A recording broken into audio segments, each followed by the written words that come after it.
Can you just set up a company in Dubai and pay no tax? This is a question that we're getting asked on a daily basis. So as you've probably seen if you follow me on the channel or on other social medias, that appears to be what I've done in terms of just set up a company in Dubai and no longer pay any tax. And for the most part, this is true, but it's because of a couple of different factors that I'm going to run through in this video. But before we get started, please do give this video a thumbs up and also hit that subscribe button to make sure that you do not miss out on the incredible content that we're posting on a weekly basis. So the first thing to talk about here really is this video is primarily aimed at people in the UK and looking at lower tax jurisdictions such as Dubai, because Dubai is the hotspot at the minute. There are a number of reasons for this, and mostly it's because it's quite accessible, as in it's quite cheap to set up a company here, get a residency permit here in Dubai compared to other tax havens which are typically a lot more expensive, and the lifestyle that Dubai offers in terms of schooling, infrastructure, the quality of life here, just how safe it is compared to some other tax havens as well, you know, Belize, Panama, places like that. You know, it's a no-brainer. You're going to want to be located in Dubai rather than somewhere like that, and as a result Dubai has absolutely blown up over recent years and shows no signs of slowing down. So what are the advantages to setting up here in Dubai compared to the UK? We're talking from a tax point of view here. So taxes in the UK, let's look at a company. So a company in the UK will actually be paying up to 26.5% corporation tax from now onwards. Actually, that's the marginal relief calculations before anybody in the comments says, well, actually it's 25% in 19. Look it up, you can actually pay 26.5% on profits between 50 and 250,000. There's another video on that on the channel. So up to 26.5% tax, and in Dubai, for most people doing business here, there's absolutely 0% corporate tax. So, you know, you can do the numbers there. If you're doing a couple of $100,000, the tax savings alone can be phenomenal. And also when you base your personal tax residency here as well, you don't usually pay tax on dividends, salaries, interest income, and a whole lot more.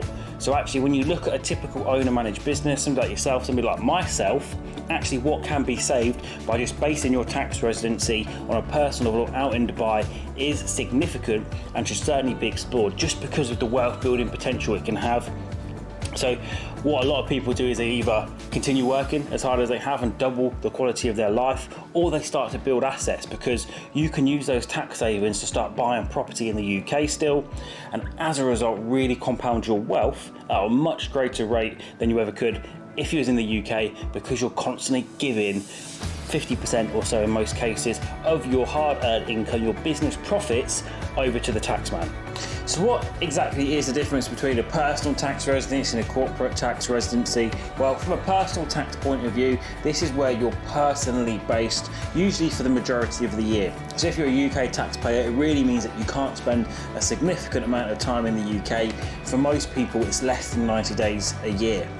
But on a company level, it's actually where your company is based. And we're going to run through exactly more on this so that you fully understand and you can see why you can't just set up a company out in Dubai but continue living in the UK. So your personal tax residency, which is where you basically spend most of the year. Effectively, it's usually done on a days or midnight basis, so where you are for a number of days at midnight throughout the tax year.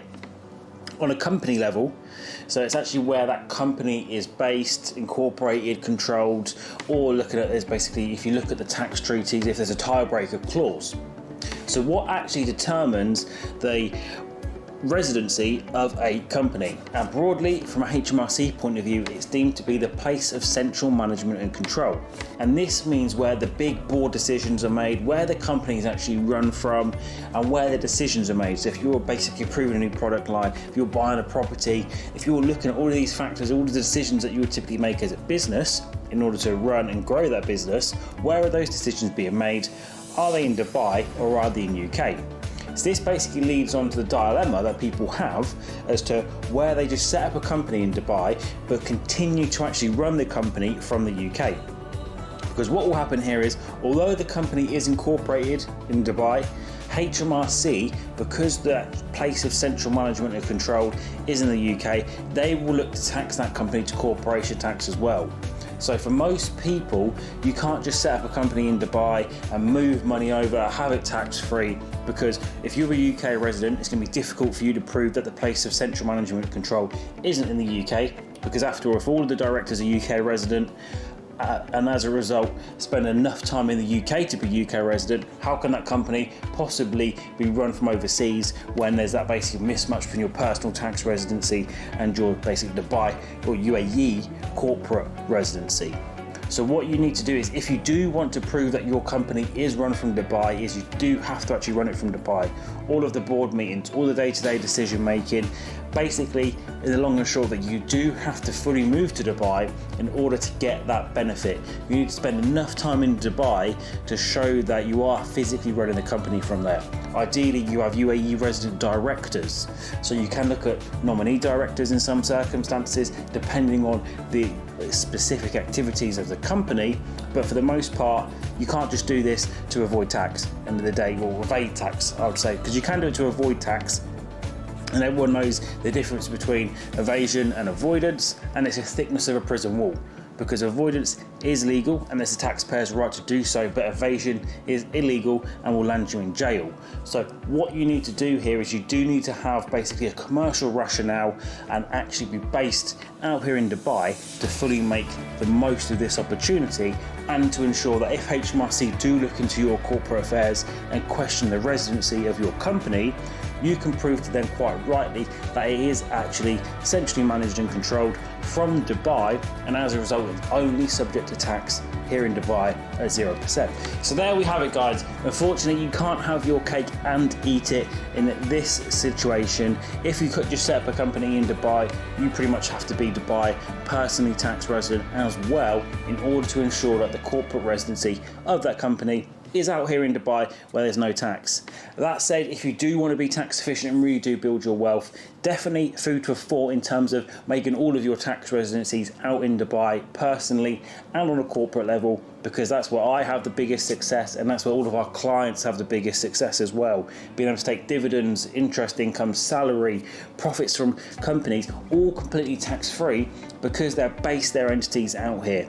A lot of our clients spend 6 months here in the UAE, the best months when the UK is cold, wet and miserable, another 3 months in the UK, which you can do so without being tax resident for the most part, and then 3 months traveling, holidays, Thailand, America, Europe. And this is a great way to split your tax year in terms of making sure that your tax residency is out here in Dubai at 0%, and also gives you a great lifestyle that of course can be partially met through the tax savings as a result of paying pretty much minimal taxes internationally. Found this video useful, please do give it a big thumbs up and also smash that subscribe button so you see as soon as we post fresh tax saving wealth building content. Bye for now.